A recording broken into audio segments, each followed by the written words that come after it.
Sobat Inputs, balik lagi sama aku, Hana, yang akan menemani kalian beberapa menit ke depan di dalam acara kesayangan kita, Inputs, Inspirasi Podcast.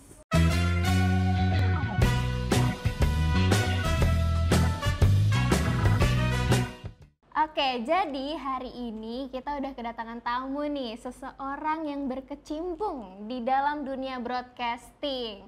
Langsung aja kita sapa yuk, Kak Winnie. Halo Kak Winnie. Halo juga Hana. Kak Winnie boleh dong Kak perkenalin ulang diri Kakak lebih lengkap lagi kepada Sobat Inputs. Oke, halo Sobat Inputs, perkenalkan saya Winnie Kasiswarno, biasa disapa Winnie.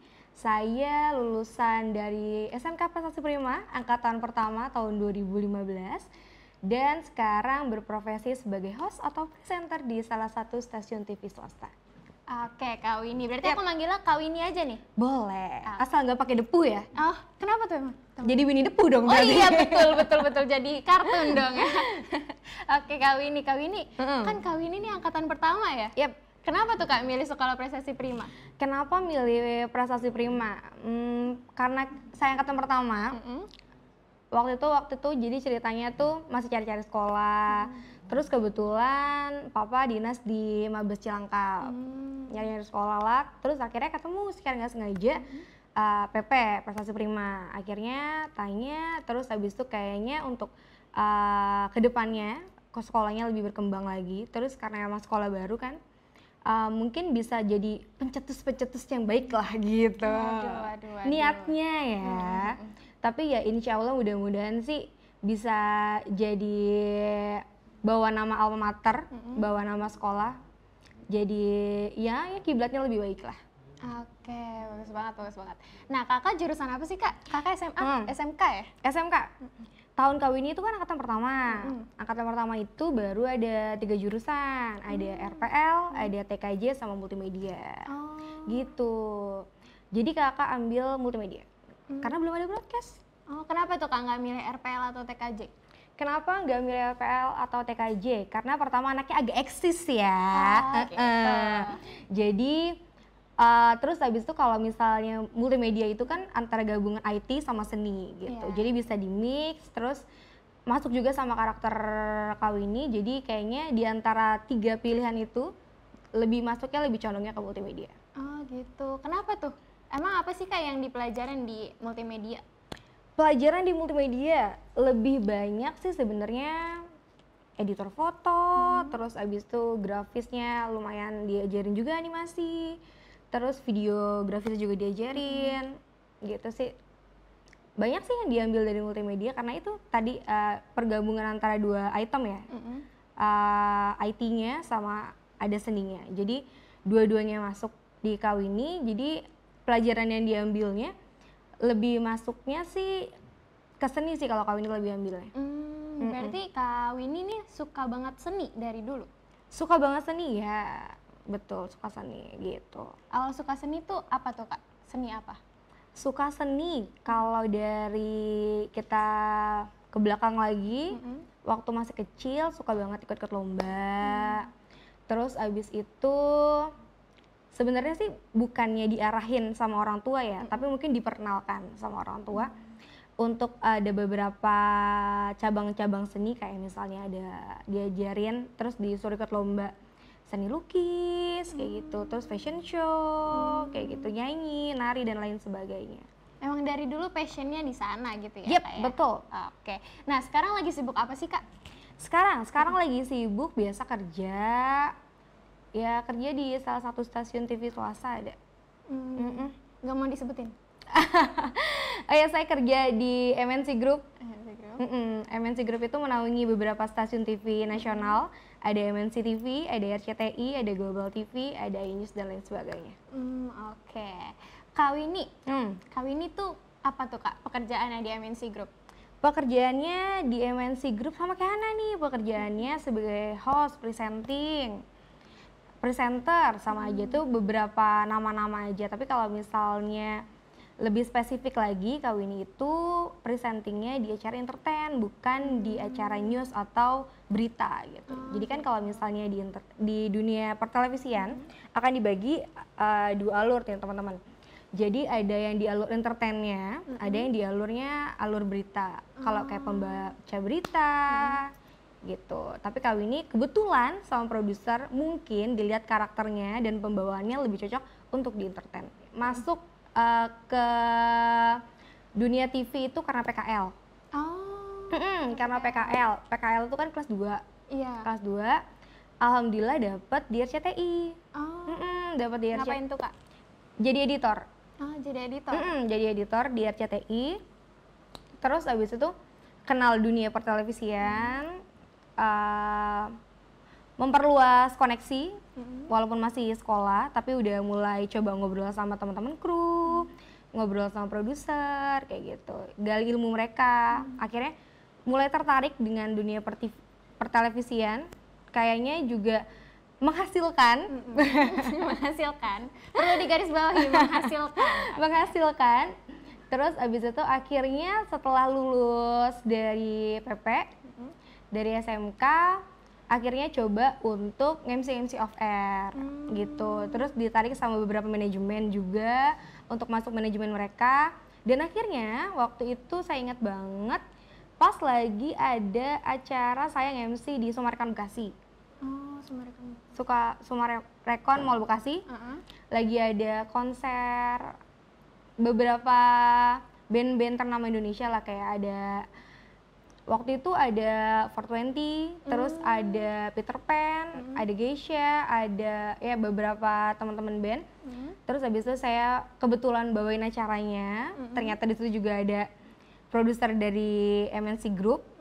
Tertarik, terus habis itu minta kontak, kenalan lebih deket, interview dan lain sebagainya. Akhirnya masuklah saya ke MNC Group. Oh gitu, berarti awalnya pas lagi nge-MC konser. Betul, gitu? pas lagi kerja. Oh itu diambil dari PKL-nya apa gimana tuh? Bukan, udah lulus, pas udah lulus. Oh udah lulus, oke. Emang dari dulu suka nge-MC gitu depan kaca atau gimana tuh Kak? Depan kaca enggak, sebenarnya dari waktu pas lagi SMK di PP itu sebenarnya lebih banyak ditodong ya sama guru-guru. Win minta tolong ya Win acara ini, iya Bu. Minta tolong ya Win acara ini, iya Pak, gitu kan. Akhirnya terbiasa untuk ngomong di depan halayak ramai. Terus habis itu untuk nguasain audiens juga udah mulai bisa lah pelan-pelan waktu masih zaman SMA itu, masih sekolah.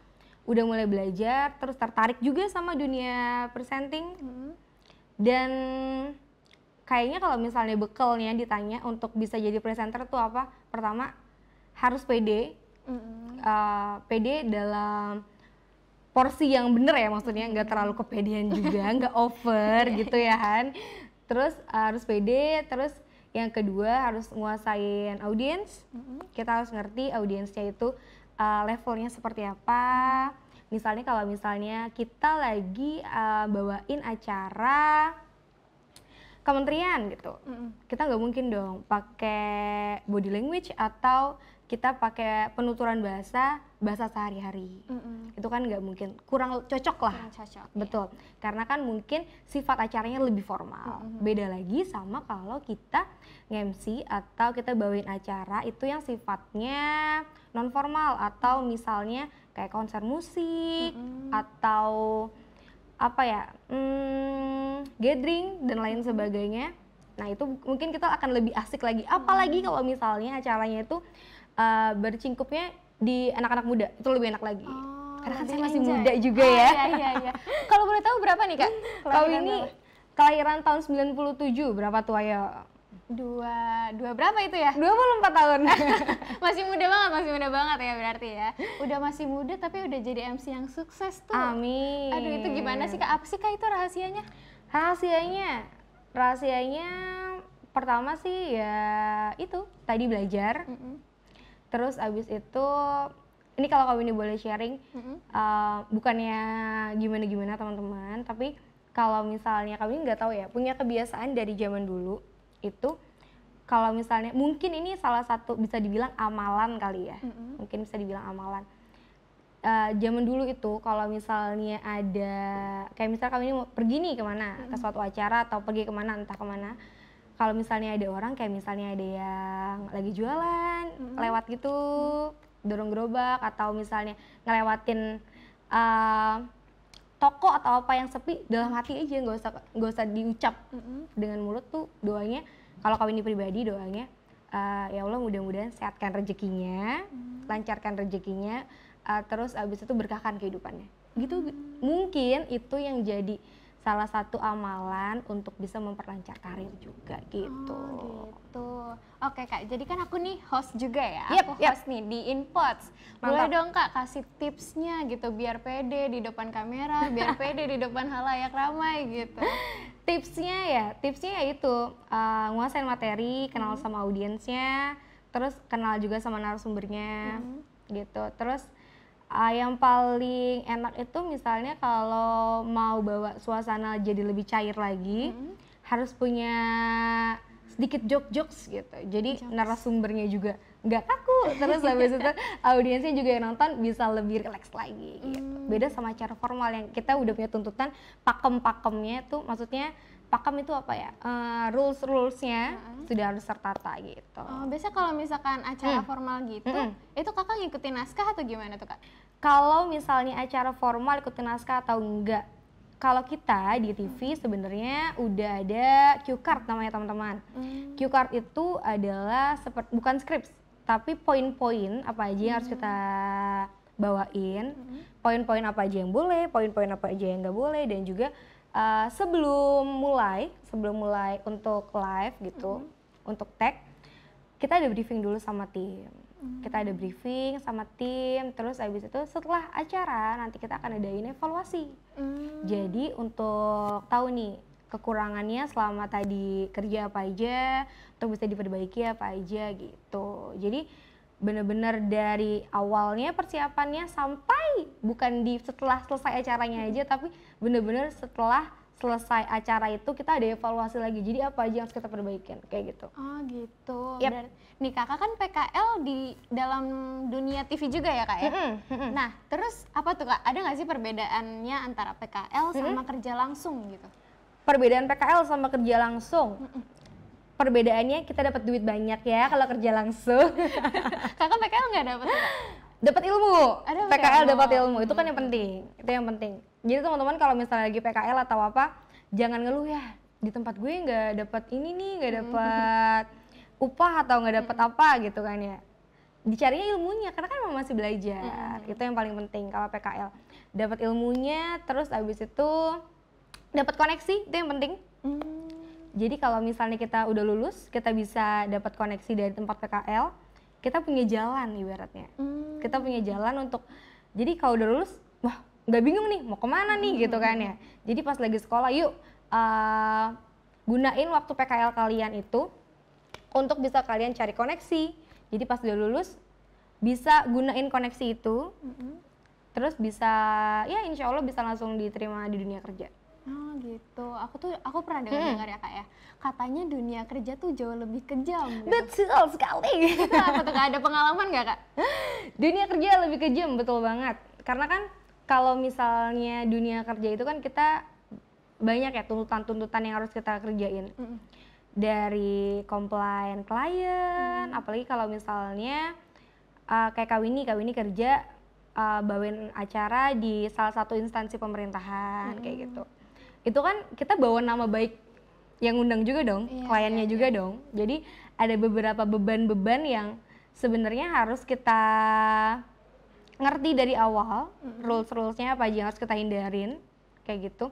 Karena kalau sebagai pembawa acara sendiri, kalau di dunia kerja itu ya kita harus ngerti klien maunya apa. Bukan semena-mena kita harus pure 100% nurutin klien gitu. Kita juga ada diskusi sama klien. Pas meeting kan kita juga ada tukar informasi gitu kan ya. Baik dari talent maunya seperti ini dan dari klien maunya seperti ini gitu. Tapi kalau misal dunia kerja ya itu bebannya. Karena kita bawa nama perusahaan dan juga nama kita pribadi. Jadi kita harus bisa menunjukkan performa terbaik di diri kita, seperti itu. Nanti Hana juga ngerasain kalau misalnya udah terjun di dunia kerja, udah kerja nih, beda banget sama sekolah. Kalau sekolah tanggung jawabnya cuma gak enak sama guru, sama orang tua. Misalnya gak enak karena nilainya rendah atau nggak sama guru, nggak enak karena mungkin kurang cocok sama gurunya gitu. Tapi kalau udah terjun di dunia kerja itu udah beda. Gak enaknya lebih bertambah lagi, kita punya klien, otomatis klien itu udah ngeluarin uang untuk kita, untuk bisa ngundang kita kayak gitu. Terus habis itu kita pribadi juga harus punya batasan-batasan. Jadi nggak bisa seenaknya juga, mau itu pengusaha sekalipun yang usaha dia sendiri yang dia rintis dari nol, tetap semuanya punya batasan-batasan. Walaupun di dunia kerja itu semua punya batasan, apalagi untuk teman-teman yang mungkin nanti punya cita-cita atau punya keinginan untuk bisa jadi karyawan. Kalau karyawan itu kan ibaratnya kita dipekerjakan oleh orang lain gitu kan. Jadi kita tuh harus punya yaitu ingat kalau kita dipekerjakan sama orang lain, kita bawa nama baik perusahaan, kita bawa nama baik kita pribadi juga. Jadi seiring berjalannya waktu, nanti juga teman-teman akan ngerasain gimana pahit dan enaknya dunia kerja. Berarti emang nggak boleh seenaknya ya kalau di dunia Betul kerja. banget. Sebenarnya bukan di dunia kerja aja, di lingkup kehidupan kita sehari-hari sebenarnya juga nggak boleh seenaknya juga, karena banyak aspek-aspek yang harus kita pikirin. Bener banget. Pertama, kita juga nggak mau ngerugiin diri kita sendiri, dan jangan sampai juga kita ngerugiin orang lain, karena itu kan dampaknya kita nggak tahu lebih luas lagi. Misalnya kau ini nyakitin hati Hana nih, misalnya kau ini nyakitin hati Hana, nah Hana baper nih, nggak enak hatinya, sakit hati dan lain sebagainya. Bisa jadi Hana juga akan berimpact menyakiti hati orang lain. Misalnya Hana lagi bete, jadi kerjanya nggak enak, jadi teman-teman yang lain juga kan kerasa impactnya nggak enaknya juga gitu. Jadi ya kalau saran dari kau ini, sebisa mungkin menghargai orang lain kalau mau dihargai. Tuh guys, dengerin guys, menghargai orang lain. Ya, oke. Kau ini pernah nggak sih Kak lagi nge-MC gitu, terus tiba-tiba ngeblank? Gitu pernah nggak Kak? Lagi nge-MC tiba-tiba ngeblank? Pernah. Terus itu gimana tuh Kak cara ngatasinnya? Cara ngatasinnya lagi nge-MC tiba-tiba ngeblank, yaitu karena pertama mungkin nervous, apalagi kalau misalnya kita lagi wawancarain pejabat atau yang dirasa status sosialnya lebih tinggi dari kita, pasti kan ada rasa nervous kayak gitu kan. Nah, cara ngatasinnya ya tadi, karena kita udah punya cue card, kita udah punya pedoman nih di teks itu apa aja yang harus kita lakuin, pemaparannya harus seperti apa, pembawaannya harus seperti apa. Jadi kita udah punya pegangan lah gitu. Terus ngatasinnya berdoa sama datang minimal kalau sebelum acara dimulai itu 30 menit minimal banget. Jadi kalau misalnya kita udah datang 30 menit di acaranya, satu, kita nggak gerabak-gerubuk, persiapannya lebih mateng, betul. Kenalan sama tim, sama kru, say hi. Karena vibe positif kita sama teman-teman kita itu tuh harus nyatu, gitu. Terus abis itu udah kenalan, dan terakhir kalau misalnya ngeblank banget nih, ngeblank banget pas lagi bawain suatu acara, coba alihin beberapa topik ke topik yang bisa bawa suasana lebih chill, lebih nyantai. Jadi kalau misalnya ngeblank, wah apa nih ya gitu. Terus habis itu langsung dibelokin, mungkin dengan pertanyaan-pertanyaan kehidupan sehari-hari kayak gitu, atau misalnya dibawa dengan bercanda-bercanda kecil gitu. Oke. Nah itu tuh Kak Winnie pernah nggak sih Kak kayak, bentar dulu, Kak Winnie tuh pertama kali nge-MC di dunia kerja, itu tuh kalau boleh tahu acara programnya apa tuh Kak? Program yang familiar untuk pada tahu sih 2018 itu KDI. Terus abis itu ada Goyang In juga beberapa waktu lalu. Terus ada beberapa program juga. Rata-rata dangdut ya Kak ya? Dangdut iya. Terus abis itu talk show juga iya sih. Itu talk show apa tuh Kak? Yang informal atau gimana tuh? Talk show-nya yang non formal malah, lebih ke ngajak ngobrol gitu, ngobrol sama bintang tamu kayak gini nih. Terus abis itu coba ngulik hal-hal yang mungkin lagi trending kayak gitu, yang lagi banyak dibicarain sama orang nih, kita coba kupas kayak gitu. Berarti kayak nanya-nanya biasa aja gitu ya? Tanya-tanya biasa iya. Kalau di TV ya kayak gitu sih. Biasa ada nggak sih Kak kayak batasan-batasannya gitu di TV? Di TV batasan-batasannya, karena kan kita ada KPI ya, agak ngeri ya.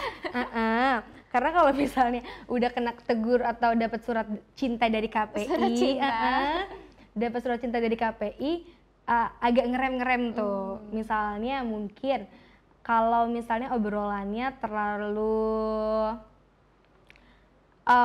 gimana ya, nyinggung-nyinggung topik-topik ke pemerintahan, ya mungkin agak sensitif kayak gitu. Terus abis itu lihat juga nih dari topik yang kita bawain.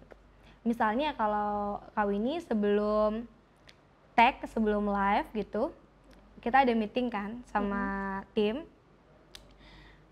Kita juga berhak sebagai host untuk bisa kasih usulan. Karena kenapa gitu? Kawini kasih tahu karena juga karena Hana tertarik di bidang ini. Karena juga bisa kasih usulan atau masukan. Karena kalau misalnya di TV, pertama kali yang dilihat sama orang, pertama kali akan dijudge sama orang adalah hostnya. Bukan produsernya, bukan tim kreatifnya, bukan editornya gitu. Karena yang benar-benar mukanya yang bertanggung jawab langsung kepada masyarakat itu adalah hostnya gitu. Jadi kita juga harus punya usulan-usulan kepada tim kreatif, sama produser, sama sutradara gitu. Baiknya kayak gimana, jadi biar semuanya nggak ada yang dirugiin. Oke. Karena kalau misalnya ada apa-apa, contoh misalnya di podcast ya, podcastnya Om Deddy, Om Deddy Kobuser. Kalau podcastnya Om Deddy, sebenarnya mungkin yang Om Deddy sampein itu dibawa dari skrip tim kreatif yang udah disediain. Om Deddy tinggal bawain mungkin, tapi yang kena somasi siapa? Om Deddy-nya, bukan tim kreatifnya, seperti itu. Betul. Karena host yang di depan kamera betul langsung. Betul banget, yang bertanggung jawab langsung. Dan jahatnya media sosial sekarang, apa-apa bisa di-cut. Jadi mungkin beberapa orang nggak nonton dari awal sampai akhir kayak gitu. Jadi mungkin ada beberapa ucapan atau obrolan yang kurang enak dan menyinggung salah satu pihak, itu kan bahaya ya. Kayak gitu. Jadi kita juga harus punya batasan-batasan sih. Oke. Kawini punya pengalaman menarik gak nih selama berkecimpung di dunia broadcasting? Pengalaman menarik sebenarnya banyak banget pengalaman menarik. Yang paling diingat banget itu waktu pas bawain acara off air. Acara off air itu diundang sama Kabupaten Bogor. Ini sampai masuk Lambe Turas juga malu sebenarnya ceritanya. Sampai Lambe Turas. Jadi lagi ulang tahun Kota Bogor, terus ngadain acara di Stadion Bogor lah. Stadion apa itu? Pekansari, Stadion Pekansari. Stadion Pekansari, terus abis itu acaranya tuh banyak, ada perform dari beberapa bintang tamu gitu.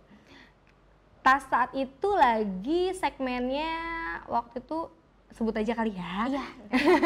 Kan udah ke Lambe Turas segala ya. Terus juga udah malu ya. Waktu itu ada salah satu band religi ternama Indonesia. Iya. Kita sebut saja inisialnya Sabian. Bisa Sabian. Betul, Sabian Gambus gitu. Lagi sesinya dia waktu itu lagi happeningnya Sabian, lagi naik daunnya. Jadilah dia bintang tamu. Di sesi dia harusnya dia naik jam 7 malam. Jam 7 malam. Sebagai pembawa acara di situ, kebetulan aku tandem itu duet ibaratnya. Oh, sama teman kakak tuh? Betul, satu cowok, aku sama aku berdua. Jadi pembawa acara di situ. Oke, udah jam berapa nih? 6.15. Confirm dong ke pihak tim. Oke, Sabiannya udah ready belum? Gitu kan. Karena beberapa menit lagi nih, oke Bin, take over aja dulu gitu dari tim. Masih belum ada kepastian, belum ada kabar gitu. Itu penonton udah banyak banget. Bapak Ibu tahu, teman-teman tahu kalau di stadion bukan 1-2 orang yang nonton, berapa ribu gitu ya. Saya udah berusaha untuk nguasain audiens. Sampai jam 7 lah. Tanya lagi sama tim, gimana? Teman-teman Sabiannya udah ready belum? Belum ada kepastian ini, ulur aja dulu. Oke, ulur dulu. Ulur lagi tuh. Udah jam 7 nih, masih ada lagi bintang tamu yang lain yang belum tampil gitu kan. Nah, kita kan sebagai pembawa acara punya tanggung jawab untuk bisa ngelit acara. Gitu kan. Terus habis itu udah jam 7 lewat 15. Pokoknya jam 7 lewatan lah. Jam 7 lewatan ternyata belum ada konfirmasi juga. Itu udah coba untuk bisa diulur-ulur dengan games, dengan lain sebagainya lah. Pokoknya udah banyak banget yang dicurahin untuk bisa ngulur waktu nih demi satu band ini. Sampai akhirnya sampai jam 10 malam. Band itu belum ada kepastian. Belum ada kepastian, akhirnya di-handle minta bantuan sama tim band-band yang lain untuk bisa tampil dulu. Jadi backup ibaratnya untuk bisa tampil dulu. Sampai akhirnya pokoknya acara itu selesai sekitar jam 12-an. Harusnya, seharusnya di rundown itu selesai jam 12-an. Sampai akhirnya acara selesai, belum ada kepastian dari satu pihak itu, gitu. Sedangkan fansnya sudah banyak sekali. Waduh, rata-rata itu stadion isinya fans Betul mereka tuh. sekali, karena dia lagi happening. Itu banyak ukti-ukti, betul, banyak ukti-ukti kan. Terus abis itu udah, wah kalian udah banget nggak kondusif ibaratnya, udah banget nggak kondusif. Akhirnya karena udah nggak ada kepastian dan acara juga harusnya udah selesai, aku closing. Closing dong, karena memang dari pihak beliau nggak ada kepastian nih, dari pihak band tersebut nggak ada kepastian. Akhirnya aku closing. Marah lah fansnya bun, gitu, marah fansnya. Itu yang paling saya ingat, saya ditimpukin pakai botol di atas Serius, panggung, Kak? betul. Ditimpukin gitu? Botol kosong? Betul, karena itu acaranya sponsor by salah satu brand minuman. Oh, jadi udah pada punya pegangan masing-masing gitu agak ya? bawa senjata ya sepertinya ya, gitu. Jadi itu emang sponsornya tuh yang ngadain, sponsor utamanya salah satu brand minuman lah gitu, brand minuman. Terus abis itu, jadi kan otomatis semua penonton megang. Iya. Megang itu karena sebenarnya acaranya gratis, tapi harus beli berapa lah gitu, minuman berapa gitu. Terus habis itu udah saya ditimpukin ibu ceritanya di atas panggung gitu kan ya. Tapi karena saya demi profesional kerja, saya nggak apa-apa ditimpukin. Abis itu tuh bener-bener keadaannya udah nggak kondusif banget. Sampai aku closing itu didampingin sama tentara-tentara sama polisi di belakang. Ngapain itu? Maksudnya jagain kakak gitu? Karena emang udah nggak kondusif banget.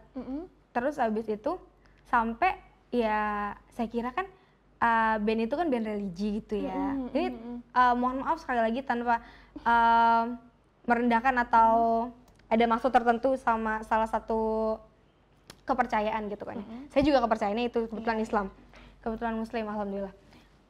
Saya kira ukti-ukti itu kan santun seperti itu ya, agak kalem gitu ya. Tapi ternyata enggak juga gitu, agak barbar juga ternyata gitu. Ditimpukin, akhirnya closing, terus abis itu langsung disuruh ke belakang panggung, ke backstage sama tim, diamanin sama tentara, sama polisi. Itu acara udah hancur banget. Terus abis itu selesai acara, kita ngobrol-ngobrol sama tim. Ternyata usut punya usut, si bandnya ini ada miskom. Oh, gimana gitu, tuh? ada miskom. Ada miskomnya karena manajernya, kalau nggak salah itu manajernya itu lupa confirm sama teman-teman bandnya untuk ada acara hari itu. Oh, jadi dia kira hari itu kosong gitu? Bukan. Gimana? Dia habis terbang pokoknya dari salah satu kota. Terus manajernya nggak confirm kalau misalnya dari situ ternyata ada acara lagi di tempat aku itu. Kirain udah selesai schedule mereka gitu. Ternyata ada miskom di situ. Ya sudah, akhirnya saya masuk lambe tura.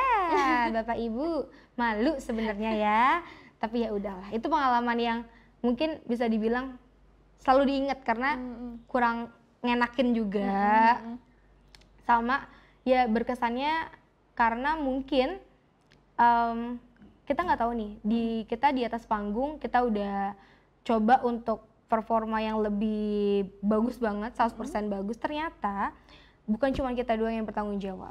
Ada beberapa teman-teman juga yang di belakang panggung yang ikut bertanggung jawab dan untuk mensukseskan acara. Karena kalau misalnya di satu acara, apalagi itu acara yang melibatkan banyak banget orang, otomatis kita juga punya tanggung jawab untuk bisa memuaskan ibaratnya. Memuaskan audiens, apalagi mereka satu fans fanatik mungkin dari salah satu band tersebut. Atau misalnya mereka salah satu fans fanatik dari instansi tersebut. Kita kan nggak tahu nih mereka punya tingkat berapa persen itu kepuasan untuk bisa datang ke acara itu. Mungkin kan mereka udah coba untuk datang ke acara itu, mungkin udah macet, udah apa dan lain sebagainya, kita nggak tahu tuh. Nah kita makanya itu baiknya, bener-bener baiknya itu kita harus bener-bener ngobrol sama tim, harus bener-bener dipastiin baiknya gimana acaranya, dibungkusnya ibaratnya, dibungkusnya gimana, karena sekali lagi yang di depan yang tahu itu ya hostnya. Iya, benar-benar. Orang lain, audiens, penonton itu nggak mau tahu kejadian apa di belakang panggung. Jadi kita sebisa mungkin harus bisa menghandle dan profesional sampai acara selesai. Walaupun agak ditimpukin sama ini ya, nggak apa-apa. Itu maksudnya masuk ke lambe turanya itu gimana tuh Kak? Masuk ke lambe turanya itu pokoknya kalau aku ingat, kalau nggak salah nih ya, acara HUT Kota Bogor ricuh gitu. Salah satu band tidak terkonfirmasi hadir gini. Terus habis itu acara tidak kondusif gitu lah. Pokoknya ya intinya karena salah satu band itu. Tapi setelah itu besok paginya band tersebut kayaknya bikin klarifikasi sih. Oh gitu. Itu tuh berarti Kakak videonya ada tuh, Kakak ditimbuk-timbukin? Kayaknya ada ya, kayaknya ada. Kayak saya juga kaget waktu itu dibilangin sama manajer, Win acara kemarin masuk ke lambe tura. Oh iya, gitu kan.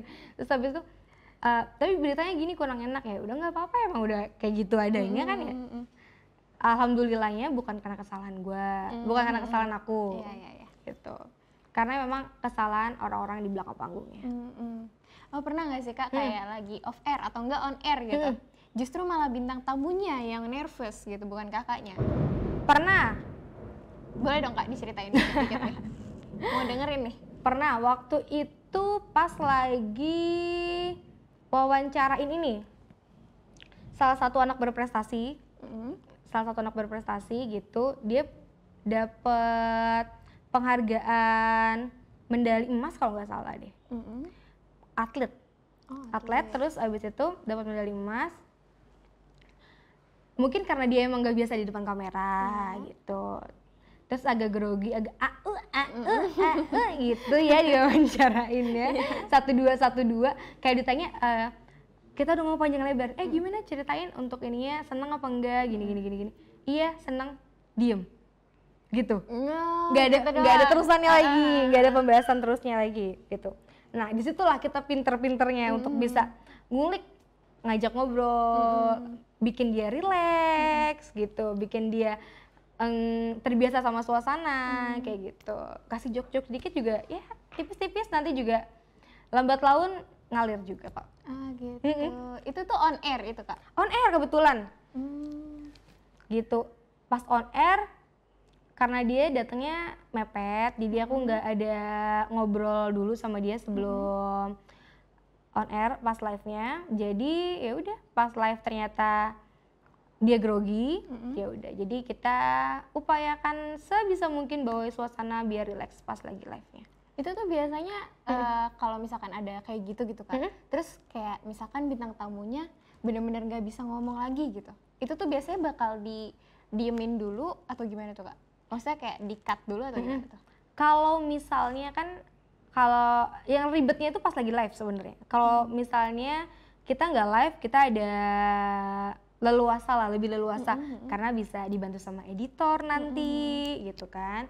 Tapi kalau pas live, misalnya sudah mentok-mentoknya banget nih, pas udah mentok-mentoknya banget, wah narsumnya gitu kan, kurang pemaparannya, terus abis itu pokoknya suasananya udah nggak enak, pasti nanti dari misalnya dari FD atau dari teman-teman tim lain, pasti ada kode-kode untuk bisa break dulu gitu. Kita alihin ke iklan aja dulu atau apa. Ini juga berlaku untuk kayak misalnya ada suasana-suasana kalau misalnya di TV kan ada batasan-batasan. Misalnya ada si bintang tamunya nih keceplosan ngomong yang kurang enak gitu kan, yang kurang baik lah gitu. Karena mungkin konteksnya pembahasannya harusnya nggak seperti itu, tapi bintang tamunya bawanya malah ke situ gitu kan. Nah itu tuh dari host sama dari tim pasti udah kontek-kontekan tuh, pasti udah kayak pasti di belakang udah di belakang kamera tuh pasti udah gitu kan ya, udah win tek over gitu kan. Pasti kita udah punya eye contact gitulah. Akhirnya mungkin dialihin salah satunya sama iklan. Oh gitu. Kakak Siasat kecil ya. Ah gitu. Aduh, sangat menarik ya. Itu kakak biasanya lebih enjoy nge-host sendiri atau bareng sama teman tuh kak? Lebih enjoy nge-host sendiri karena budgetnya nggak dibagi dua. Betul itu. Kalau nge-host sendiri betul karena budgetnya nggak dibagi dua, itu yang penting. Kalau nge-hostnya berdua lebih enak karena bisa bagi materi. Terus abis itu kalau misalnya kita udah ngeklop banget nih sama tandeman kita, sama partner kita, jadi bisa saling sama-sama nutupin, bisa saling sama-sama support gitu. Kalau misalnya salah satunya ada yang lagi kurang, bisa di backup sama temennya kayak gitu. Gak enaknya ya di sharing duitnya. Biasanya tuh kalau kayak gitu berarti kalau nge-host sendiri sama nge-host berdua itu budgetnya sama tuh? Kalau nge-host sendiri sama berdua enggak juga sih, tergantung programnya, tergantung sama partner kita. Gitu. Kalau misalnya saya ditandemin sama Raffi Ahmad, gak mungkin budget saya seperti Kak Raffi, gak mungkin. Raffi tuh waduh udah dewanya TV lah gitu ya. Gak mungkin saya budgetnya sama Kak Raffi. Pasti di bagian finance-nya yang ngurusin keuangan, manajernya juga pasti dia udah tahu lah untuk porsi-porsinya seperti itu. Bisa saling nge-backup berarti ya kalau misalkan berdua. Misalnya kalau misalnya nih kamu sering dengar di satu acara ada host inti, ada co-hostnya. Misalnya kamu ini host intinya, kamu co-hostnya gitu. Otomatis kan porsi kerjanya juga beda sama masing-masing kan. Otomatis bayarannya pun juga beda Bapak Ibu. Begitu. Oke. Berarti agak budget terus Betul. Memang semakin bertambah umur semakin memikirkan budget. Betul, gitu. Banyak keperluan ya lebih tepatnya. Nanti kalau Dika sudah lulus, pasti dicarinya money. Dari sekarang sih. Dari sekarang. Bagus kalau ada pikirannya kayak gitu. Kau ini pernah nggak sih kak kayak kan dari tadi kakak bilang kayak bintang tamunya salah ngomong gitu. Kalau kau ininya nih pernah nggak salah ngomong di depan kamera? Pasti pernah. Ada blibet mungkin. Terus abis itu, oh ini yang ingat belum lama bawain acara Kementerian PUPR Pertanahan. Saya agak belibet Ibu, mohon maaf. Satu kata saya belibet pas opening, pertahanan jadi saya bawa pertahanan. Malu banget rasanya. Habis itu udah gitu, tapi tetap kalau misalnya kita salah pas lagi on air, lagi di depan kamera, akuin aja kalau kita salah. Misalnya kayak tadi, agak keselimpet dikit kan, kata-katanya agak mirip-mirip ya, pertahanan gitu kan ya. Terus abis itu minta maaf aja. Oh maaf, saya ada kekeliruan, saya ulang kembali, dibacain lagi yang benar, pelan-pelan, nadanya lebih dipastiin lagi, santai, relax, biar nggak tegang. nanti juga kalau misalnya itu sih manusiawi. Kalau misalnya ada 1-2 kata yang agak belibet, ya namanya manusia bukan robot. Betul. Berarti kalau misalkan formal biasanya langsung minta maaf gitu ya Kak ya. Kalau non formal kayaknya lebih dijadiin jokes gitu ya Kak ya. Betul. Tapi kalau misalnya ya gitu balik lagi, kita bawa ini acaranya apa? Formal kah atau non formal kah atau semi formal kah di tengah-tengah? Kita harus bisa nempatin diri kita tuh kayak gimana. Sesuai by request klien. Misalnya pas lagi meeting, Win minta tolong acaranya kementerian nih, tapi ibu menterinya gak mau atau bawa menterinya gak mau kalau terlalu formal gitu. Kayak misalnya di Kementerian Pendidikan, sebutannya bukan Pak Menteri kan, Mas Menteri. Oh gitu? Iya. Mas Menteri. Mas Nadiem Makarim itu kan sebutannya maunya dipanggilnya Mas gitu. Terus pembawaannya gak mau formal gitu.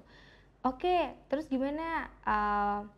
Sharing lagi, nanti minta tolong untuk sapaannya Mas aja, terus habis itu nanti sapaannya Mbak aja, Mbak Winnie gitu. Terus nanti gimana pembawaannya, relax aja Win, santai, nggak usah terlalu kaku-kaku banget, karena dia juga nggak terlalu mau kaku. Di presentnya maunya gimana? Presentnya secara protokoler atau apa?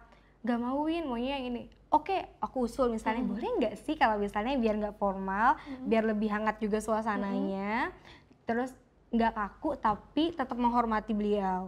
Kita pantun boleh nggak ya gitu. Terus habis itu, oh boleh gimana.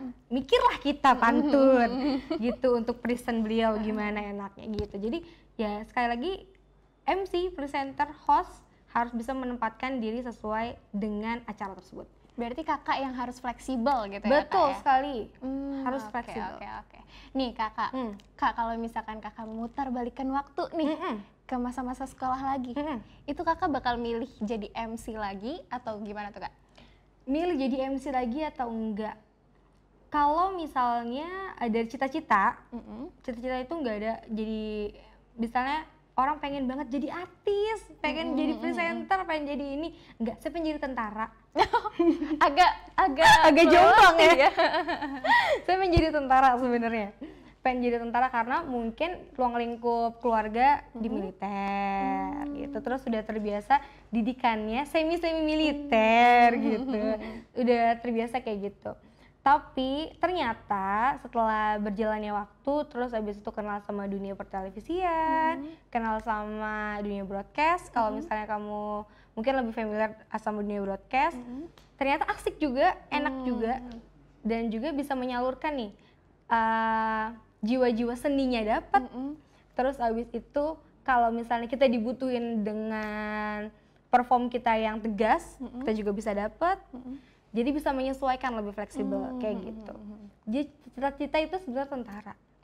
Gitu. Tapi ternyata jatuhnya malah ke TV, ya udah.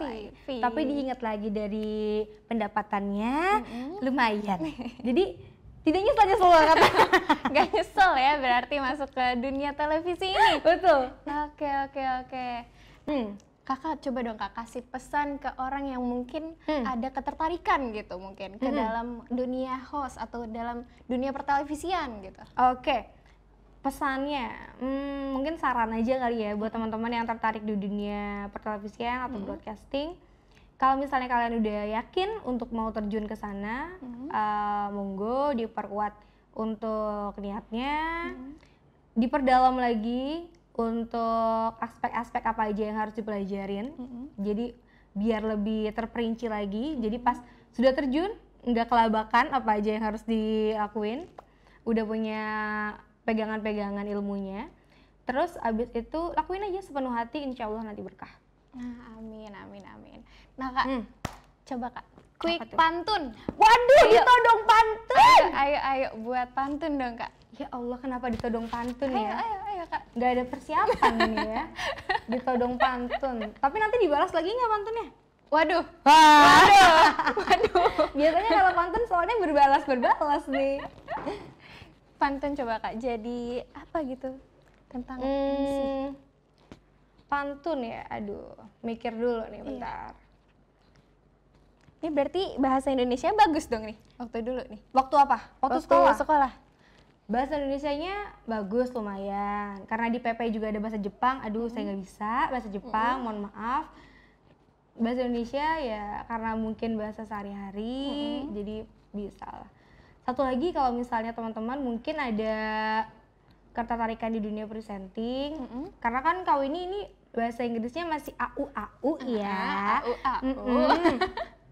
belum terlalu fasih gitu untuk bisa bawain, apalagi kalau misalnya lagi syuting atau apa, ada tuntutan misalnya harus bilingual kayak gitu. Ada pembawaan untuk bisa bahasa Inggris karena bahasa pengantar nasional. Sarannya dari kau ini, teman-teman yang tertarik untuk dunia presenting, diperdalam lagi untuk bahasa Inggrisnya gitu. Jadi karena itu bahasa pengantar, dikulik lagi bahasanya, bukan cuma yang formal aja belajarnya, tapi untuk bahasa kesehariannya juga. Gitu. Berarti emang harus ada basicnya gitu lah ya Kak, intinya. Betul. Kalau kalian lebih mau bagus lagi pembawaannya, kawin usul untuk bisa diperdalam lagi gitu. Oke. Ayo Kak, pantun. Silakan. Aduh, tetap ditodong pantun. Terus saya udah belok-belokin ya. Tetap loh dia mau saya pantun loh. Aku penasaran tau sama pantun Kakak. Bentar, takutnya nggak nyambung nih. Apa nih? Coba ya. Iya. Nanti kalau nggak bagus bisa diedit kok Kak. Oh gitu. Aja. Oke. Jalan-jalan ke Surabaya. Cakep. Cakep gitu ya. Perginya membeli buah kueni. Apa tuh? Perkenalkan, nama saya Winnie Kinasi Suwarno. Nggak nyambung Jen. Nggak nyambung, susah. Kalau pantun tuh harus ada ini, apa namanya, harus ada waktu untuk mikir. Karena kan kalau misalnya kalau teman-teman yang berpantun itu biasanya orangnya orang Melayu gitu kan. Karena kan saya orang Jawa keturunannya ya gitu. Kalau ngeludruk mungkin saya oke lah ya. Ngeludruk kamu tahu nggak? Apa tuh Kak? Ngeludruk nggak tahu ya? Kayak pewayangan gitulah. Pewayangan. Nari-nari wayang kayak gitu. Jadi penari wayang atau apa? Oke lah. Tapi kalau misalnya berpantun-pantun ria harus ada persiapan. Tapi kalau aku dengar-dengar suara Kakak tuh kayak suara-suara penyiar banget. Kakak pernah jadi penyiar radio gitu nggak? Jadi penyiar radio pernah ada beberapa tawaran, tapi belum diambil karena satu dan lain hal. Oh gitu. Kakak ada niatan? Emang enak ya suaranya? Perasaan suaranya kayak ngebas-ngebas Lucinta Luna gitu. Aduh kok Lucinta Luna? Enggak Kakak, enak serius. Kayak enak ya, alhamdulillah. Nanti mungkin next project bakal dapat tuh. Boleh. Balik lagi, asal budgetnya masuk. Asal budget. Asal budgetnya masuk. Oke, jadi intinya kalau mau masuk ke dunia broadcasting atau pertelevisian atau mungkin ada yang mau jadi presenter atau jadi host gitu, itu tuh harus bisa pede dulu ya Kak ya? Betul. Oke, terus juga kalau bisa tuh ada basic bahasa Inggris lah gitu ya. Terus juga harus nguasain materi gitu ya. Betul banget. Terus juga yang terakhir nguasain audiens gitu ya, biar cair gitu ya. Biar cair suasananya. Oke. Terima kasih banyak ya Kak Winnie udah datang ke Inpods hari ini. Terima kasih juga untuk Sobat Inpods yang nonton sampai saat ini. Aku Hana pamit undur diri. Terima kasih semuanya. Dadah.